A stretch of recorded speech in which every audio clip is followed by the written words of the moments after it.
Next last session में चतुश्लोकी भागवत क्या है, that was the issue for discussion. तो वो जब उसका टेक्स्ट पढ़ते हैं तो थोड़ा कॉम्प्लिकेटेड लगता है, पर सिंपल शब्दों में कहा जाए तो it is means only this, that God is the only reality. भगवान एक ही सत्य है। जब ये जगत मैनिफेस्ट वर्ल्ड नहीं होता तब भी वही होते हैं, इसके शुरू होने के पहले, इसके बाद भी वही है। और जगत के रूप में जो कुछ दिखाई पड़ता है, जड़ या चेतन, वो सब भी वही भगवान है, वही भास रहे हैं उस रूप में भी। भगवान का जो हम नहीं देख सकते, नहीं परसीव कर सकते, और जगत जो सिर्फ प्रतीत हो रहा है, अपियर हो रहा है नहीं, वो बिल्कुल सत्य लगता है। इसका कारण भगवान की माया है। भगवान की माया के आवरण के कारण से जो है वो नहीं दिखता, जो नहीं है वो सत्य मालूम हो। तो टोटल यही 4 श्लोक में बेसिकली कि सदा सर्वदा, everywhere and every time, all times and everywhere भगवान ही एग्जिस्ट करते हैं, देयर इज नथिंग एल्स। ये टोटल श्रीमद् भागवत का सारांश है, जो ब्रह्मा जी ने बताया था। ब्रह्मा जी को पहले बताया था भगवान ने स्वयं, और ब्रह्मा जी ने फिर नारद को कहा। तो ये दोनों 4 श्लोक में ही बताए गए थे। फिर जब नारद जी ने व्यास को बताया, तो व्यास जी की जो इंटेलेक्चुअल लेवल या परसेप्शन की पावर थी, that was also very very deep. भगवान के कला अवतारी थे वो, इसलिए उनको भी समझ में आता था। लेकिन हम लोगों के समझने के लिए नारद जी ने व्यास जी को कहा कि आप जरा इसको भगवान की लीलाओं को अपने ध्यान समाधि के द्वारा देख करके विस्तार से समझा दीजिए, डिटेल्स में एक्सप्लेन कर दीजिए, सो दैट जो जिनकी डेप्थ इतनी नहीं है intellectual, they can also understand. तो फिर व्यास जी ने उसको डिटेल्स में श्रीमद् भागवत को एक्सप्लेन किया। और उनके पुत्र जो उनसे भी आगे थे, जो 16 साल की उम्र जैसे ही लगते थे, बड़े सुकुमार, सुखदेव जी, उनको ये बताया, ये सुनाया भागवत। फिर सुखदेव जी ने परीक्षित को सुनाया। अब परीक्षित कौन थे वैसे तो आप लोग सब जानते ही हैं, और हो सकता है एक आध आदमी ऐसा हो जो न जानता हो। तो परीक्षित ये अर्जुन और सुभद्रा के पुत्र थे, अभिमन्यु। अभिमन्यु और उत्तरा, उनके पुत्र थे परीक्षित। तो ये परीक्षित जी को सुखदेव जी ने जो सुनाया है, उसी को हम श्रीमद् भागवत के नाम से आज जानते हैं।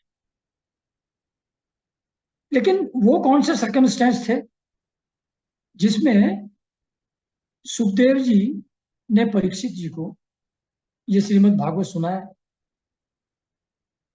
उस बैकग्राउंड को, कि वो कौन से सर्कमस्टेंस के कारण से ऐसा हुआ, वो आज अभी उस पर चर्चा करेंगे। तो जैसा आप लोग जानते हैं कि महाभारत का जब युद्ध समाप्त हो गया, बारिंग ए फ्यू, एवरीबडी डाइड, तो उसके बाद युधिष्ठिर को राज सिंहासन पर बैठा दिया गया, और वो धर्मपूर्वक भारतवर्ष का शासन करने लगे। भगवान की पूजा आराधना के लिए उन्होंने बहुत सारे यज्ञ किए। उन सब में श्री कृष्ण भगवान स्वयं उपस्थित थे। इसके बाद कृष्ण जी ने सोचा कि अब मेरा काम तो पूरा हो गया यहाँ, अब मैं चलता हूं अपने घर। तो द्वारका जाने के लिए तैयार हो गए।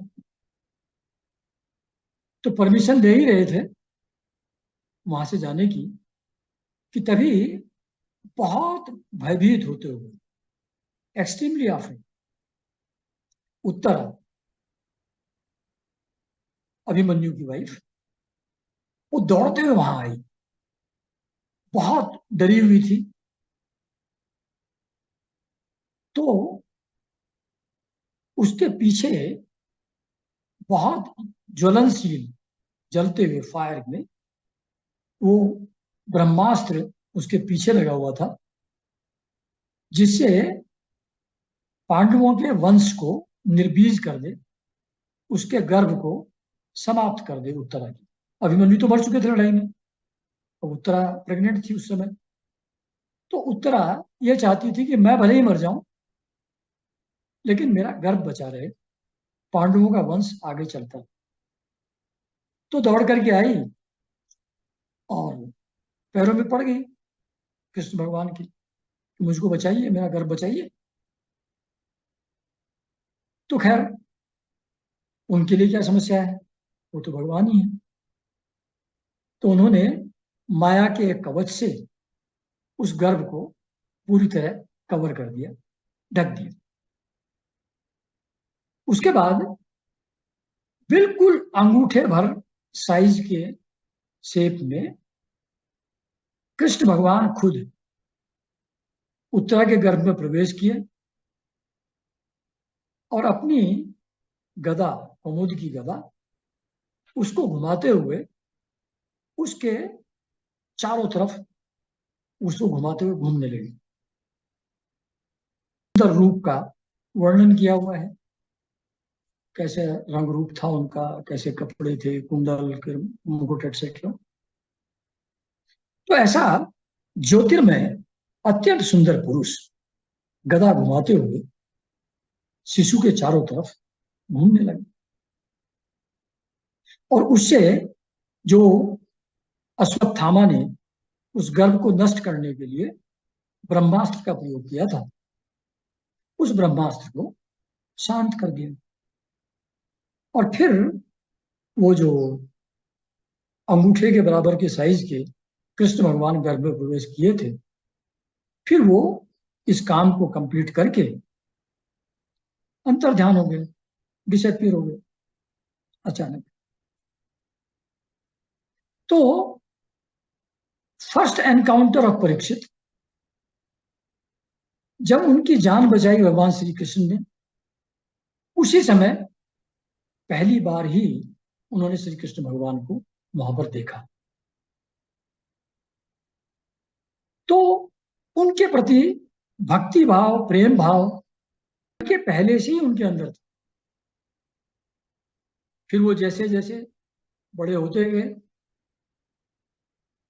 उनकी कहानियां, उनकी लीलाएं दूसरों से सुन सुन करके उनका भक्ति भाव और बढ़ता गया, बढ़ता गया, बढ़ता गया। फिर राजाओं का एक काम हमेशा हमेशा से ये रहा है कि अपने दुश्मनों को, आसपास वालों को हरा करके अपनी सुप्रीमेसी कायम करें। ये उनकी बेसिक क्वालिटी होती। शांति से बैठने का काम राजाओं का नहीं होता। वो आसपास में अपने राज्य को निष्कंटक, there should be no opposition from everywhere, anywhere. तो वैसा करते हैं। तो ऐसे ही दिग्विजय के लिए जाया करते थे परीक्षित जी, लड़ते उड़ते उधर घूमते घामते। तो राजा लोग ऑब्वियसली उनके सामने खड़े टिक नहीं पाते थे और उनको बहुमूल्य भेंट अर्पित करते थे। और फिर उनकी बटरिंग करने के लिए परीक्षित जी की, जीते हुए राजा की, वो पांडवों का यशोगान, क्या महान थे पांडव, अर्जुन, युधिष्ठिर, भीम, नकुल, सहदेव, क्या महान थे। और कृष्ण भगवान ने क्या क्या लीलाएं की, वो सब कहानियां उनको दिग्विजय के समय सुनने को मिलती थी। इससे उनकी भक्ति और श्रद्धा कृष्ण भगवान के प्रति और बढ़ती चली जाती थी और बढ़ती चली जाती थी। इस लेवल के भक्त परीक्षित थे। सर्वगुण संपन्न थे, योद्धा भी थे, ज्ञानी भी थे, ब्राह्मणों गाय आदि के भक्त भी थे। सभी सद्गुण और सभी पावर्स उनके अंदर रिजाइड करती थी। ऐसी स्थिति में थे वो, and he was administering his state, अपने राज्य का शासन बहुत अच्छी तरीके से कर रहे थे, धर्मपूर्वक, प्रजा के पिता की तरह। करते करते एक दिन शिकार खेलने गए।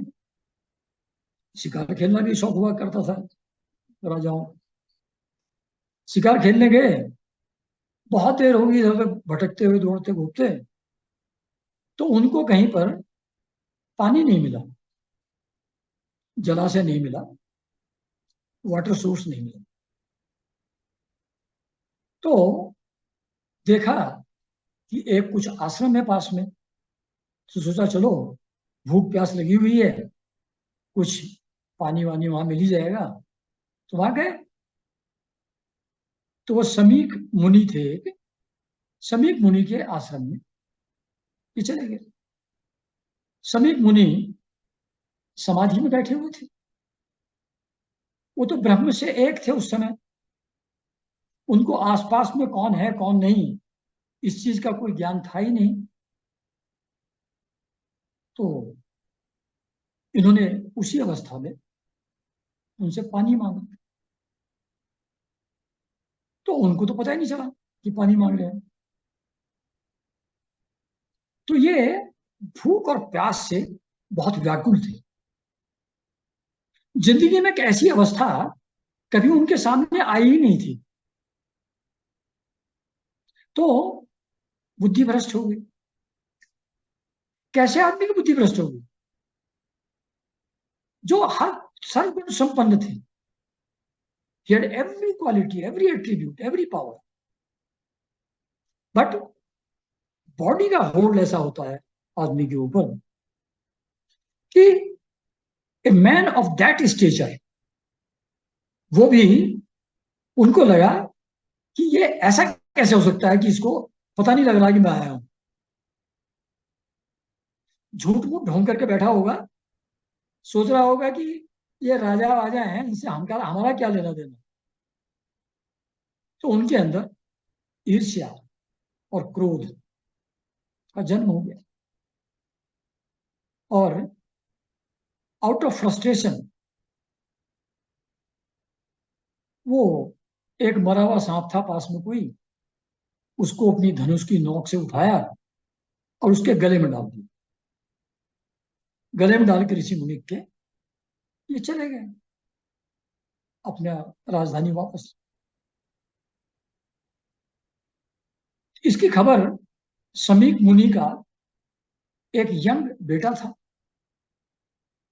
बाद में श्रृंगी ऋषि हुए वो। तो वो कौशिकी नदी में नहा रहा था।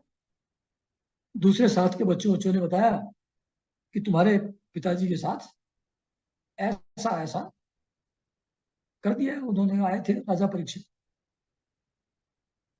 तो उसको बहुत गुस्सा लगा। उसने कहा ये जो हमारे रक्षा करने के लिए हमारे चौकीदार की तरह है राजा लोग, उनकी ये औकात कि हमारे घर में कोशिश करें कि हम उनको पानी पिलाएं, खाना खिलाएं, ये एक्सपेक्टेशन लेकर हमारे यहाँ आते हैं। तो मैं दिखाता हूं इनको कि क्या पावर होती है हमारे ब्राह्मण। ऐसे क्रोध में लाल लाल आंखें करके जो समीप मुनि के पुत्र थे श्रृंगी, उन्होंने कौशिकी नदी थी उसके पानी से आचमन किया। आचमन करके साप दिया कि आज मेरा तपोबल देखो। मेरी प्रेरणा से आज के 7वें दिन तक्षक सर्प राजा परीक्षित को डस ले। तो दे दिया शाप। वापस आए, पिताजी को देखा कि गले में सांप पड़ा हुआ मरा हुआ। इतना अपमान पिताजी का, दहाड़ दहाड़ मार कर रोने लगा। तो उससे फिर समाधि वादी टूटी उनकी। उन्होंने कहा क्या हुआ? तो पूरा वृतांत सुनाया क्या क्या हुआ। तो वो बहुत दुखी और नाराज हुए ऋषि समीप। ये राजा से ही पूरा व्यवस्था बनी रहती है, उसके बिना अधर्म फैल जाता है। ऐसी छोटी सी बात के लिए तुमने इतना बड़ा शाप दे दिया उनको। भगवान तुमको माफ करें, तुमको ऐसा नहीं करना चाहिए। खैर, जो हो गया वो तो हो गया, वो तो वापस आता नहीं। उधर जब परीक्षित जी वापस चले, अपनी राजधानी में पहुंचे, तब तक क्रोध रोध शांत हो गया। फिर पानी वानी मिल गया होगा, खाना वाना भी खा लिया होगा, दिमाग फिर से प्रॉपर्ली फंक्शन करने लगा। तो उनको बहुत पश्चाताप हुआ कि ऐसा महात्मा का अपमान मैंने किया, इससे बड़ा अपराध तो कोई हो नहीं सकता। तो अवश्य ही कोई बिग कैलेमिटी, कोई घोर विपत्ति मेरे जीवन में आएगी इस अपमान स्वरूप। और मैं भी यही चाहता हूं, ये सब मेरा खजाना, सेना, देश सब नष्ट हो जाए, जिससे मुझ जैसे पापी की ये कभी हिम्मत ना पड़े कि इस तरीके का अपराध मैं किसी ब्राह्मण का, किसी ऋषि मुनि का आगे कर पाऊं। ऐसा सोच करके अपने बेटे जन्मेजय को, जन्मेजय उनका बेटा, उसको राज सिंहासन पर बैठा करके चल दिए वहां से, और गंगा तट पर जाकर के हरिद्वार में बैठ गए, आमरण अनशन का संकल्प करके कि अब मैं खाना पीना कुछ नहीं, सब बंद, और मरने पर्यंत तक यहीं बैठूंगा। जैसे ही वहां जाकर के बैठे, तो जितने बड़े बड़े ऋषि मुनि थे वो सारे वहां आ गए। गौतम, पिपलाद, वशिष्ठ, देवल, सेवरल डजन ऋषि जो बड़े बड़े थे, अपने परिवार, अपने शिष्यों के साथ वो सब के सब वहां मौजूद हो गए। तो उन्होंने उनको आदर सत्कार किया, उनका नमस्कार किया, प्रणाम किया, बैठाया उनको आसनों पर, और पूछा कि अब मैं तो जाने ही वाला हूं, तो जो थोड़े ही समय में मरने वाला आदमी है, और इन जनरल सामान्य लोगों के लिए भी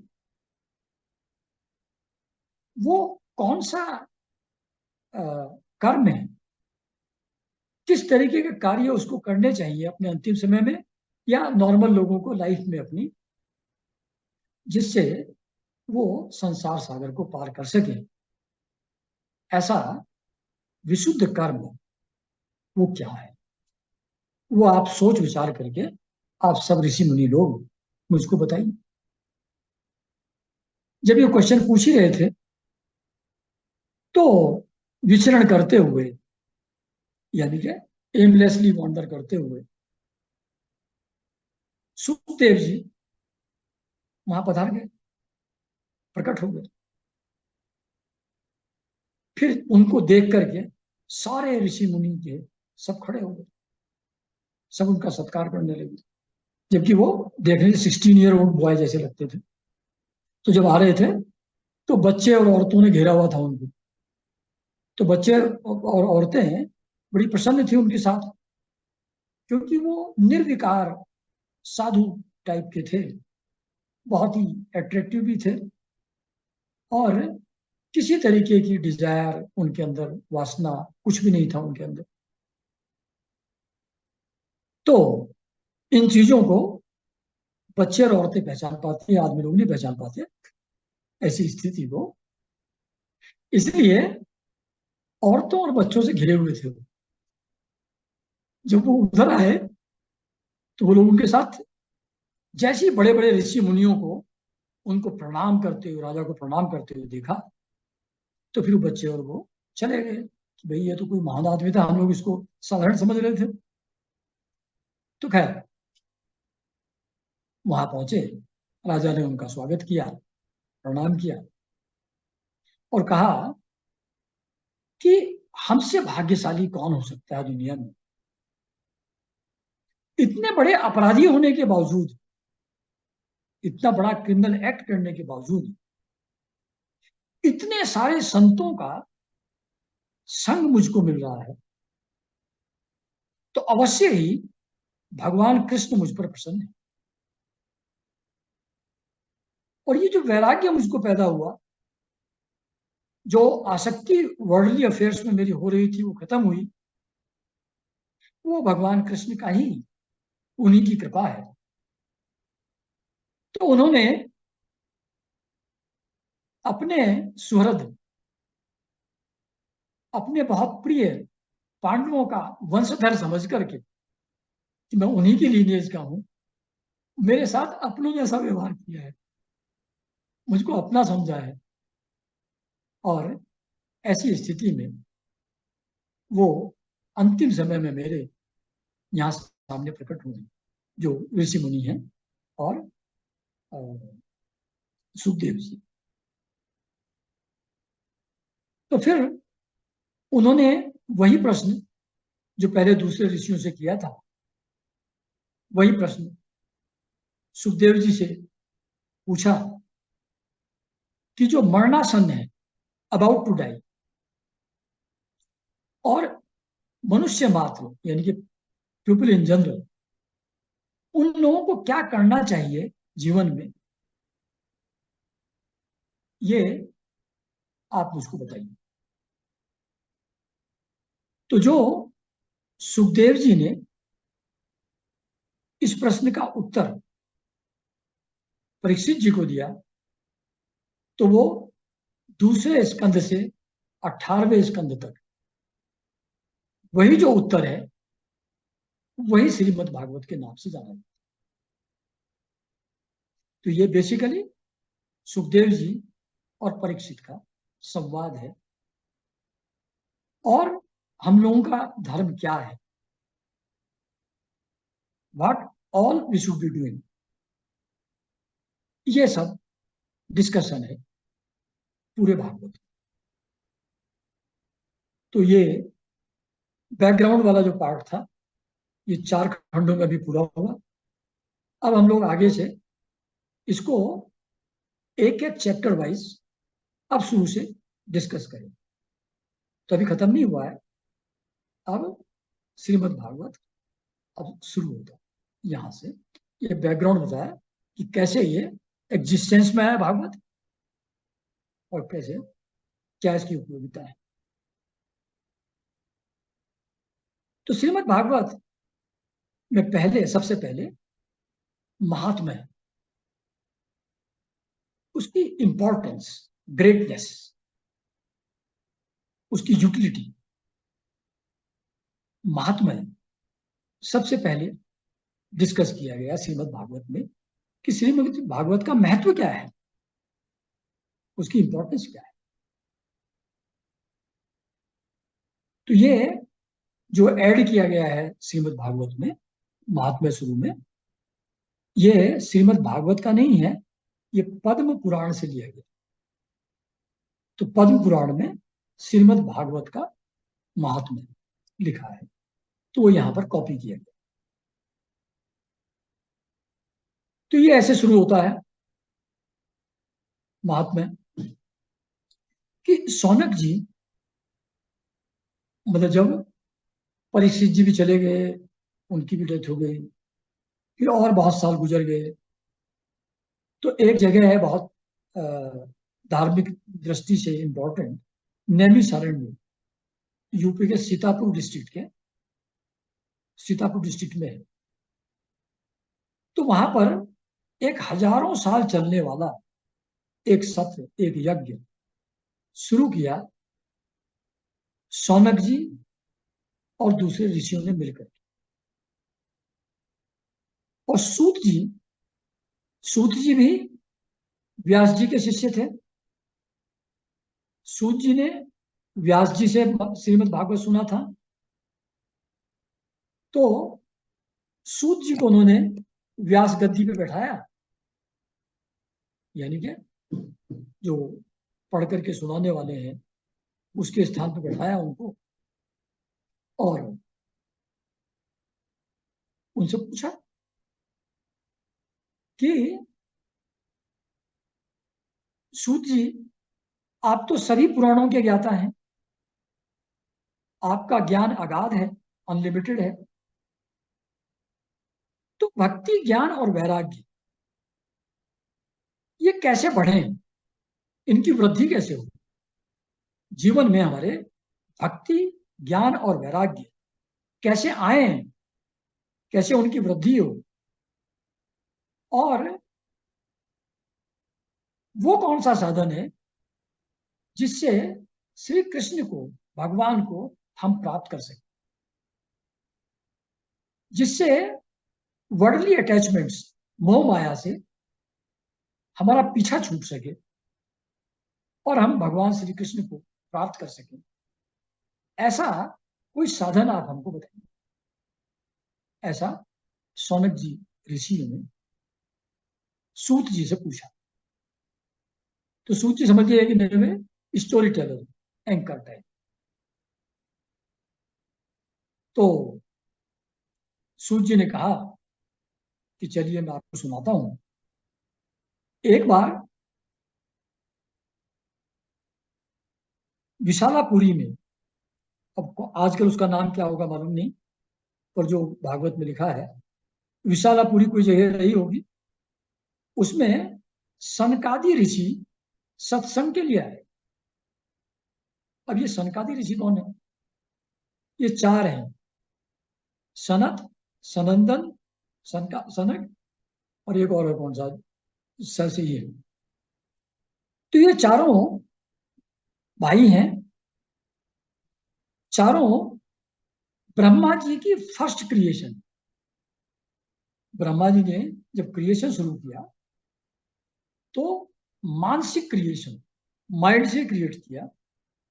तो फर्स्ट चार जो क्रिएट किए थे ह्यूमन बींग्स ब्रह्मा जी ने, वो ये सनक, सनंदर, सनत कुमार, ये लोग थे।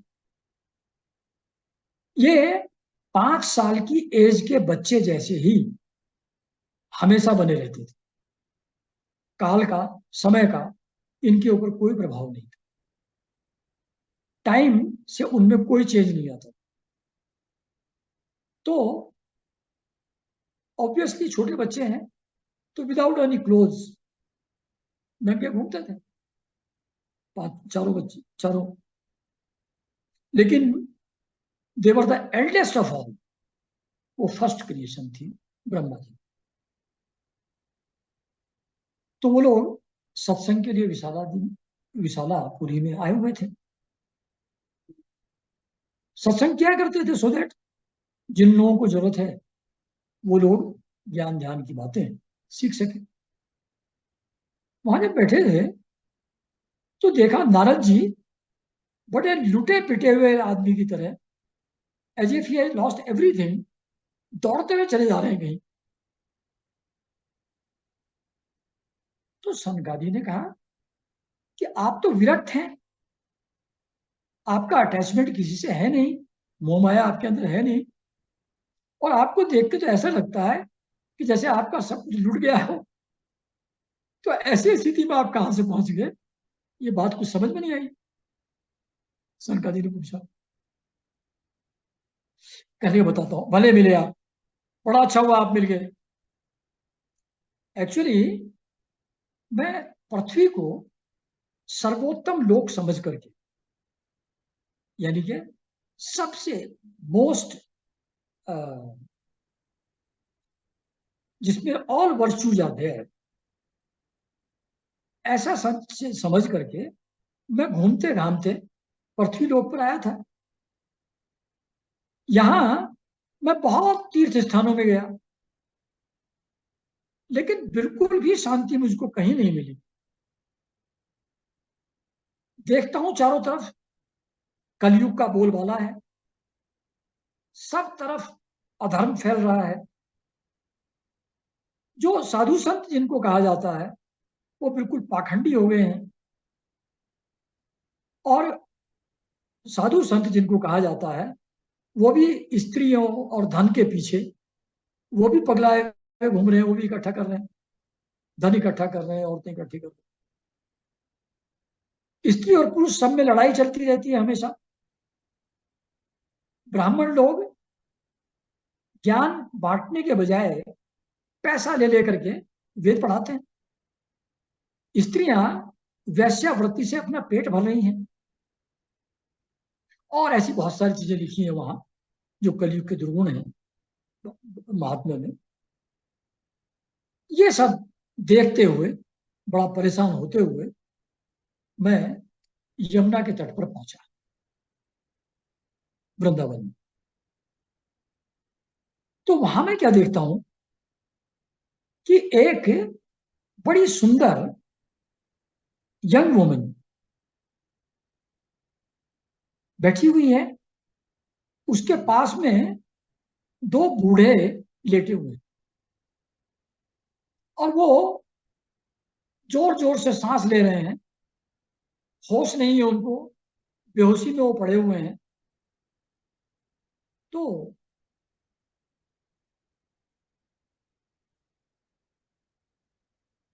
मुझको बड़ा आश्चर्य हुआ, और कुतूहल भी हुआ, जिज्ञासा भी हुई कि मतलब I was curious to know what is this, ये औरत कौन है, ये बूढ़े इसके पास जो पड़े हुए हैं ये कौन है। इस क्यूरियोसिटी बस मैं वहां उसके पास पहुंचा। तो देखा, वो जो स्त्री थी, नवयुवती थी, उसको सैकड़ों देवियां पंखा झल रही थी, उसकी सेवा कर रही थी। तो नारद जी ने पूछा कि आप कौन हैं, ये जो दो वृद्ध आपके साथ हैं ये कौन है, और ये जो स्त्रियां, देवियां हवा जल रही हैं, सेवा कर रही हैं आपकी, ये कौन है।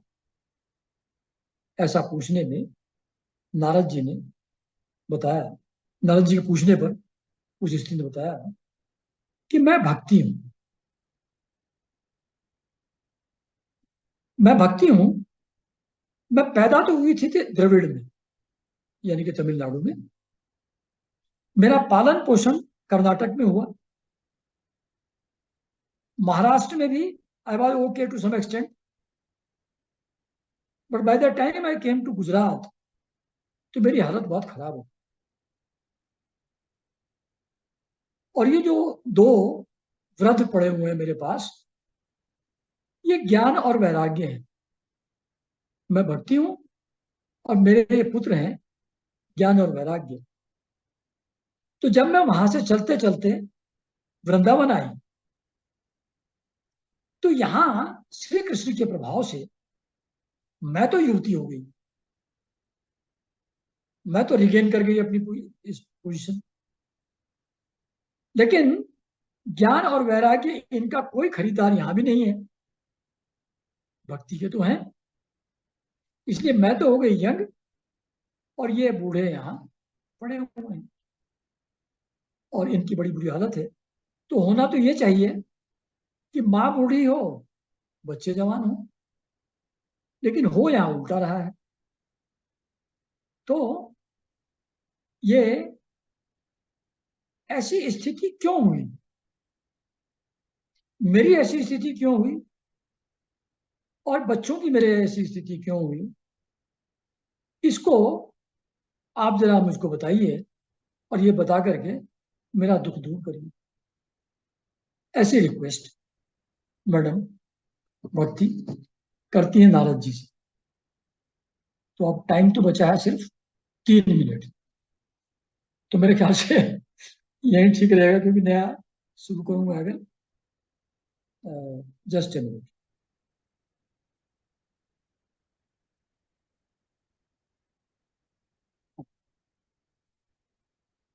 हाँ, 3 मिनट बचे हैं साहब।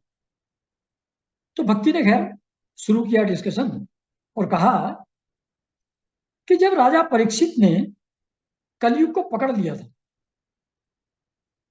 तो कलयुग को मार क्यों नहीं दिया उसने? ऐसी बुरी हालत इस दुनिया की क्यों करवा दी बाय नॉट किलिंग हिम? और भगवान भी ऐसा अधर्म होता हुआ कैसे देख रहे हैं? तो ये दो क्वेश्चन पूछे कि ये मेरे संदेह हैं, इनको दूर करिए। और आपने जो थोड़ी बहुत मुझसे अभी तक बात की है, उसी से काफी मुझको शांति मिली है। अब मेरा दुख आप ठीक से दूर करिए। तो नारद जी ने कहा कि ये बात तो सही है कि कलयुग अधर्मों की जड़ है। सारे दुर्गुण कलयुग में मौजूद है। लेकिन उनको, परीक्षित जी को एसेंस मालूम था, सार क्या है, एसेंस क्या है चीजों का।